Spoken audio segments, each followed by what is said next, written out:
man acquitted of killing two white victims. I'm sure there has to be some, a lot of pent-up emotion behind that. I don't know how much of that was rooted in, truly believing that O.J. himself, based on the evidence, was innocent. But, yeah, it was really fascinating to watch the flashbacks of that. That's Melissa Jacobs of the National Football League, a journalist based in California. Controversial new action film, Civil War, set in the US in the near future, is striking a raw nerve among American audiences, fearful of the possibility of real-life unrest in their country. In the film, Texas and California have seceded from the Union. Their forces are trying to topple the federal government. Tom Brooke reports. Citizens of America, the so-called Western forces of Texas and California have suffered a very great defeat.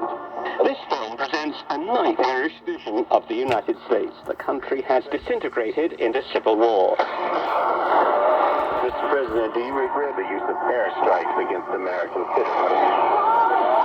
At the heart of all the action is a veteran war photographer caught up in the mayhem played by actor Kirsten Dunst.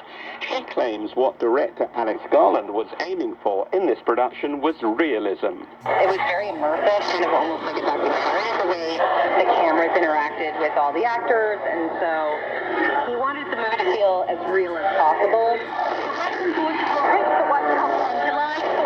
This story of civil unrest in near-future America pretty much begins in New York City, and it follows a group of journalists trying to make their way to the White House to get a final interview with the president, who may soon be toppled by insurrectionists from California and Texas. In this lawless land, there are harrowing moments. They shoot journalists on sight in the Capitol. Every inmate in these This film isn't just designed to give audiences a taste of civil war and its horrors. Screenwriter and director Alex Garland hopes it will do more than that. It's a story about journalists and journalism and why we need them and what they do, but it's also asking a question, which is why is good journalism not getting the traction that it gets? What's gone wrong? And then very similar sort of question about sort of polarized populist politics as well, extremist politics. But no effort is made to explain the ideological forces that led to the Civil War. The journalists who define the film's narrative don't mention their own political views or thoughts on why the country has disintegrated into civil war. There is no political context to this action film. The movie's star, Kirsten Dunst, maintains this information was held back. This is really an audience movie. I don't want to say much. It's really for people. And to let you really experience it. It's not telling you what to think. And Alex Garland's claim that this film is also about journalists and why they are so valuable doesn't satisfy some who've seen the film. Among them, Tim Tiemann, senior editor at the Daily Beast in New York. What strikes me as a journalist is how badly film and television often portray what I do for a living. This film really falls squarely into that bracket, I'm afraid. I don't think it's a very revealing, revelatory, or deep examination of the practice of journalism and the people that populate the profession. 90 states have seceded. The United States Army ramps up activity. The White House.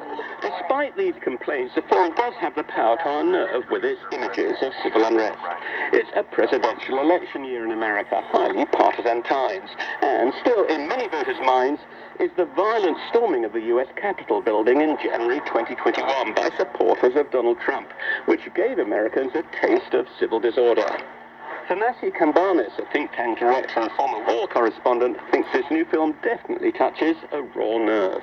Many of us have the fear of losing America's liberty, America's democracy to violent militants, and with everyone armed and so many guns loose, it's a plausible nightmare scenario to see this kind of violence. Civil War generated very positive word of mouth when it was shown at the South by Southwest Film Festival in Texas last month. It's hard to know how it will perform in cinemas. The action and adventure will engage, but audiences looking for something a bit deeper and more profound may be disappointed.